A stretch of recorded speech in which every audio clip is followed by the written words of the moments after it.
interested parties to come and participate here and make presentations. We have only received, according to the agenda, can you go down? We have only one presentation from Congress of South African Trade Unions so far. And I want to welcome Comrade, I don't know if it's Comrade Matthew, but we usually have Comrade Matthew representing COSATU. And a special welcome to my co-chairperson, Ushenge, to the meeting. Do we have apologies, Lubabalo? Thank you, Chairperson. Yes, Chairperson, we do have apologies from the Select Committee on Appropriations. Chairperson, we have apology of Honorable Nita. From the Standing Committee on Appropriations, we have an apology from Honorable Bangwa. Thank you, Chair. Okay. Thank Honorable you. Karim's hand is up, Chair. Honorable Karim. Chairperson, at some stage, maybe after the input, we need to, obviously, I'm sure the two chairs are preoccupied with this too. We need to have a discussion about why we've only got one presentation. I don't think this has ever happened before. And the appropriations bill is probably more important than ever given the broader economic, financial, and political circumstances we're in. But maybe the staff will assist us and say where they did normal things. I'm sure they have. They're very good. And advertise over radio and put in the newspapers what they normally do in different languages or whatever. But it is disturbing. There's only one submission. Thank you. Thank you, Honorable And Karim. frankly, Comrade Chair, if I may say so, with the greatest of respect to Matthew, I can more or less, as indeed I'm sure you and the coach and others can, anticipate at least 80% of what he's going to say. But nevertheless, I'm teasing him. Okay, thank you, Comrade Karim, for that ice breaking. You can lower your hand now, Honorable Karim. Sorry. Okay. Comrade Matthew, is it you who is going to represent us as usual? Yes, good afternoon, Chair. That's correct. It'll be myself. Okay. And then I think you understand when I say us, nobody must be offended. The platform is yours. You are the only one today. All ears and eyes are on you. You're very much welcome. I think they have given you the sharing rights. Can you flag your presentation? Thanks, Chair. Yeah, I'll do that. Sorry, I think I just need to get hosting rights. Okay. Yeah, hosting rights. Yeah, okay. It's there. Okay.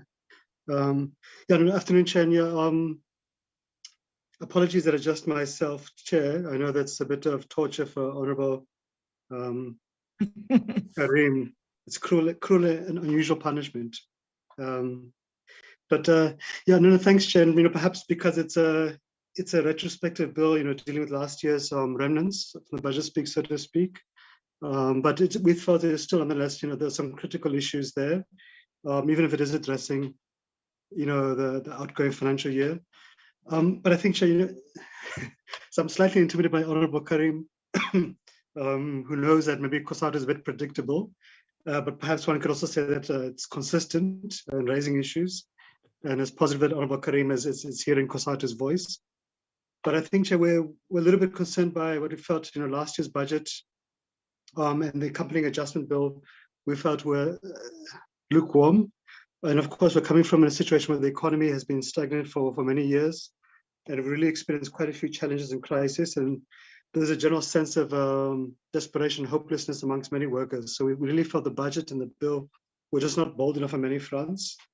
We had hoped for an adjustment appropriation bill, in October already, that would have done more to protect workers from inflation, rebuilding the state, dealing with corruption, giving relief to the unemployed, and stimulating the economy. But having said that, Chair, we think that there are positive interventions in the bill, which we support. But on a macro level, we do still feel that it didn't go far enough given the extent of our economic crises. Chair, let's go into some of for us, the key kind of appropriations on the issue of Parliament. We want to welcome the 37 million rand that was allocated for Parliament. But nonetheless, given that Parliament has experienced a devastating fire last year, it's a national key point, it's a heritage site, the seat of the legislature. We really think that Parliament, and we know there is some moves now to do so, but we should really expedite the rebuilding of it. One understands the bureaucracy of a heritage site. On the COGTA front, we noted that there was 12 million allocated to COGTA, but it's worrying that, given from reading the budget and obviously what everybody sees in different communities, the sense of crisis in local government, that we didn't see more decisive interventions from COGTA. When you have 90% of municipalities in distress, last year we had 20 municipalities which couldn't pay their staff on time. Judging by the feedback we've received now from SAMU, the Municipal Workers Union, it's about 27 municipalities, so a significant increase in 1 year who struggle to pay staff. So we really felt we'd hoped to hear more from COGTA about what is their plans to try to turn things around. There's two allocations to Home Affairs. One is 92 million rand combined, which we think is going to help boost civic services. We hope that's going to, see an investment in the capacity and the staffing at Home Affairs, especially on the weekends. So we can begin to kind of turn this critical public service institution around, and hopefully we can see the ending of these long queues that the public experience all the time. The second allocation, Chair, for Home Affairs was around 300 million rand to support political parties under the Political Party Fund Act. So we think that's welcome. And it might sound a little bit strange, Chair, but we actually have become convinced as COSATU that that's not enough. Our motivation is that, Chair, I think we all want, across political party lines, we all want to see our political parties not being dependent upon private donors who might have very dubious motivations. And so if a businessman comes and offers political party X or Y, 100 million rand or whatever it might be, that really can put that political party in an unhealthy situation, a dependency with these private donors. So we had hoped to see more than 300 million rand being allocated.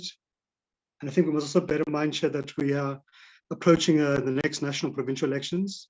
Elections by themselves are very expensive. They can easily cost, I'm assuming, about 1 billion rand for all the political parties combined, if not more. Not that we must, fund extravagant campaigns, but I think it is time to have a conversation to say, can the public fiscus give more support to political parties in proportion to the representation in Parliament, in the legislatures, so all parties, so they're less dependent upon private donors. So we think this is going to be beneficial to society, because when political parties are dependent upon entrepreneurs, etc., whichever party, it affects the public, it affects the fiscus, so we can see the consequences. So we think, Chair, that we should be having this discussion, that we should also have a provision that when you have an election year, which is twice in the cycle, that amount should be increased for obvious reasons. And so perhaps that's something that with the MTBPS we should be raising with Treasury, that said, can we give the political parties more than the 300 million rand? Then, Chair, just in terms of some of the public services, higher education training, there's a positive allocation of 156 million for the TVET. That's critical to helping young people to get some artisan skills, etc. That's critical to getting them into the workplace. We know the NHI bill is still before the National Assembly, but the foundation work that the Department of Health is doing in terms of appointing NHI planners is welcome, but this is going to be a long journey. But we would want to urge the National Assembly, the Portfolio Committee on Health, to expedite, conclude on the NHI bill. So there is time for the NCOP to also have time to process it, because it will be an extensive process for the NCOP, one would assume. We were disappointed, Chair, that in terms of the CCMA, despite a flood of workers losing their jobs and wages, many being denied the deducted contributions like medical or pension funds, etc., or UIF benefits, many workers kind of being forced to work in quite unhealthy conditions, there was no additional allocations given to the CCMA, and the CCMA really has struggled with significant cuts over the MTEF period, yet they have a huge demand, an increase in demand for the services. It's positive that we've given 5 billion rand to the Land Bank. We hope it's going to be accompanied by the necessary management interventions to ensure it's kind of brought back to its feet and can play the progressive role as a state bank in the agricultural sector. And I think we also want to support the 104 million rand given to agricultural investments and to land reform. Chair, I think, we hope we're not being too optimistic too soon, but a bit of a turnaround on the SAA front. We've seen them beginning to reopen routes, domestic and regional, I think even international as well. We hope that's a sign of things to come. So we do want to welcome the allocation of the 1 billion rand to help settle outstanding SAA debt. So we hope as SAA kind of rebuilds, it will prioritize those 8,000 workers whom it had retrenched during its collapse, so to speak. On the post office front, so there's a 2.4 billion rand for the post office. That's welcome. The post office is hanging on for dear life, but we think we do need a proper turnaround plan, one which isn't simply based upon retrenching 4,000 out of its 14,000 or so workers. It's not based upon slashing the remaining 9,000 workers salaries by 40%. So we think we need to have a proper plan which says how do we pivot the post office, expand the services it offers. So for example, can it enter the courier service? Can it provide IT services for rural, for township communities? Can it become a multi-purpose government service site? For example, if you want to apply for your SASSA grant or your Home Affairs documents or SMME funding, etc. And then, the post office has still a unique footprint in townships and rural areas, etc. Often areas which the mainstream commercial banks historically tend to neglect. The post bank bill is before the National Assembly now, so now before the NCP, if I'm right. It was passed about 2 weeks ago, I think. So if the NCP can pass it this year, and there's a post office amendment bill, Chair, which is meant to come to Parliament soon. We hope that the department will table it soon, because that's also going to help repivot, we think, the post office and the post bank. On the DMRE front, so there's 129 million rand given to DMRE to boost its capacity. We really hope that's going to make a significant difference, because you've got about 5,000 mining rights applications, a backlog in DMRE. If we can begin to expedite those, conclude them, that can enable significant amounts of investments by mining companies and create thousands of jobs which are quite badly needed in the mining sector. And of course, that's additional revenue for the state as well. We do hope, Chair, that it also will see some support being given to the Mine Health and Safety Inspectorate to further capacity them, because we still lose about 1 mine worker every week. There has been some decreases, but it's still on average 1 a week. Chair, we also, as we're speaking about the electricity crisis, there's a progressive RDP housing solar panel program in DMRE. It's meant to cover 150,000 RDP homes annually. We hope it can be revived, because for the past 5 years, it seems to really have been just collecting mothballs. On the DTIC front, we want to support any allocation that's going to help boost industrialization, manufacturing, exports, and investment programs. So there's 34 million. But I think, Chair, we think we could do better for DTIC, given that it has a huge impact, a positive one, in growing a variety of economic sectors in the country. Just kind of getting towards the end, Chair. We were quite surprised last year, Chair, when we saw under sports, arts and culture, this allocation of 22 million rand for a 60 meter or 100 meter flagpole. We had looked through the budgets of that department, we couldn't find it. Similarly, we saw January this year, late January, was it the Tourism Board, whatever the right name of it is, proposing to donate a billion rand to Tottenham in England. And I think what we're raising a chair is that we don't find these kind of budget allocations in the budget. So we're not sure at times where departments get some of the mandates. We would assume they'd have to include these in the budget and not leave the entire country, including the presidency and treasury and parliament and all of us, flat-footed when it comes to some of these, what do you think are very reckless ideas when it comes to taxpayers' money, especially in a climate when the fiscus is really struggling and there's much more critical priority areas besides these ones. But we do hope that because they're not there, we can conclude these chapters and we can all learn the lessons from them. Chair, just on the social relief front, so the Presidential Employment Initiative has really done quite well, to help about 500,000 young people get experience, especially as teaching assistants, earn a salary and learn some skills, etc. So we're quite disappointed, Chair, that in February last year it was at 24 billion rand. In October, it was decreased to 18 billion rand. And in this February's budget speech, it was further decreased to 9 billion rand. And then next year, there's no allocation for it. And yet this is we're still having an unemployment rate of 42%. We still have a much higher unemployment rate for young people of about 60%. We had really hoped last year, October, we could have pushed it up to 1 million participants, say 36 billion rand, and continue likewise this year. So it's quite disappointing that in fact our call did not find support in Treasury, and it has done quite well on that front. Chair, just on the SOD grants, there was a lot of debates earlier this morning in the Standing Committee on Appropriations.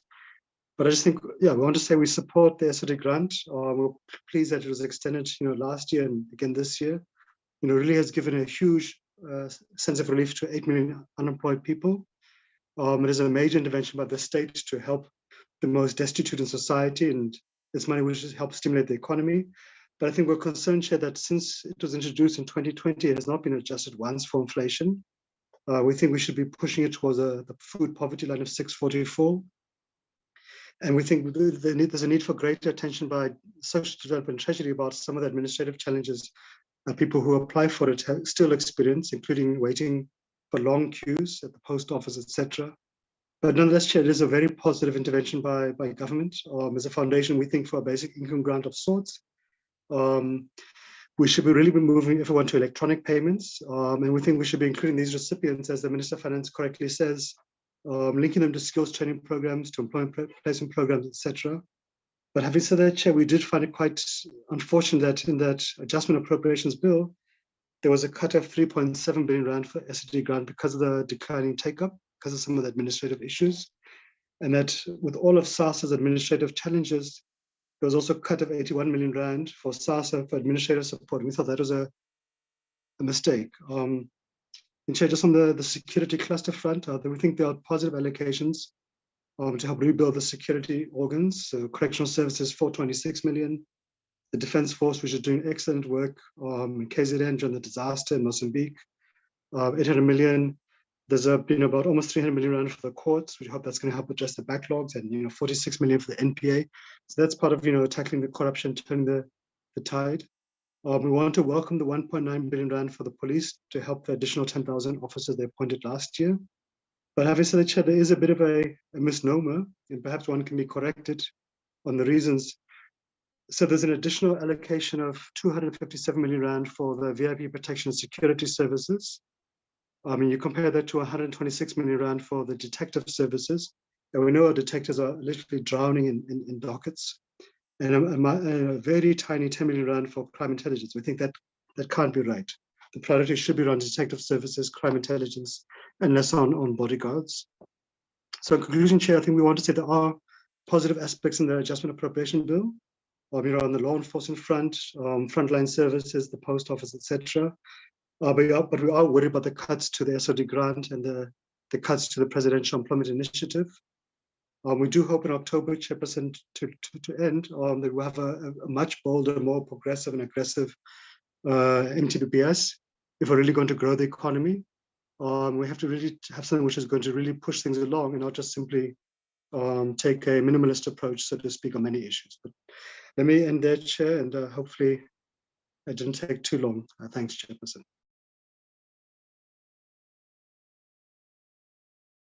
Thank you very much, Comrade Matthew. I was still expecting you to go on with your presentation because you are the only one. That's why I didn't say anything about time limit. But I think you understand that we need to share time, and you have raised valid points.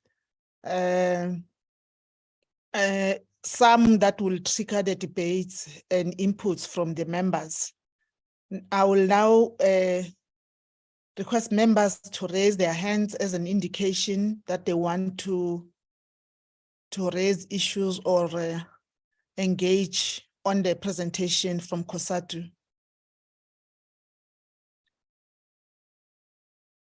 Can the colleagues from the two committees assist in identifying members if I'm not able to see them? I can't see any hand for now. But I know there's a No. hand that I'm sure it will come. We have Honorable Karim's hand so far. Dennis? Yes, Uh, Chair. I can't see your hand. That's because it's here, Chair. But I'm not. I don't have anything to add to the presentation. I mean, I note the content. I'm not really going to debate. But Chair, since you've opened the platform to me, I think that it might be important for us to note some concern around the fact that there's only one presentation that's come forward today, in spite of the fact that there are people and large organizations engaging in the media space with matters, but not bringing their concerns to Parliament. And perhaps as the committee, through the Secretary, we could engage with some of the CEOs of big multinational. So, I mean, yeah, there were a couple of banks that came out, let's call it that, and then a cell phone company that came out with comments in the media about the current state of the country and the economy. It would be helpful to us, Chair, if they would come and help guide us in our work as the committee that has oversight over the executive.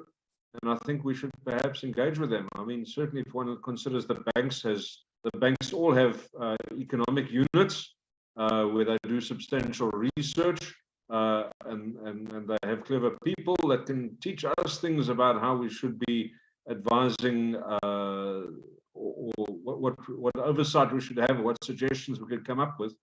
It would be helpful to us. But yeah, in terms of the presentation we've had, thanks to Kasatu for always coming to the party. Your comments are noted, and I mean, I agree with most of, or with some of what was said. I don't agree with all of it. I do think that the COGT issue is the only thing I would pull out of that for real additional comment is the fact that it is disappointing that you know, in spite of the state of local government, there doesn't seem to be sufficient focus from COGT in terms of doing something to fix it. Yeah, we've got a new minister. Hopefully the new minister will be seized with that. But, you know, they've now inherited a budget which is pre-drawn up and already focused on the old programs. One wonders if the new minister will want to engage with some of the direction of the department and change things. But, you know, we'll wait and see. Thank you, Chair. Thank you, Honorable Ryder. Honorable Kaiso Mekami. Thank you, Honorable Chair. And Comrade Matthew Parks,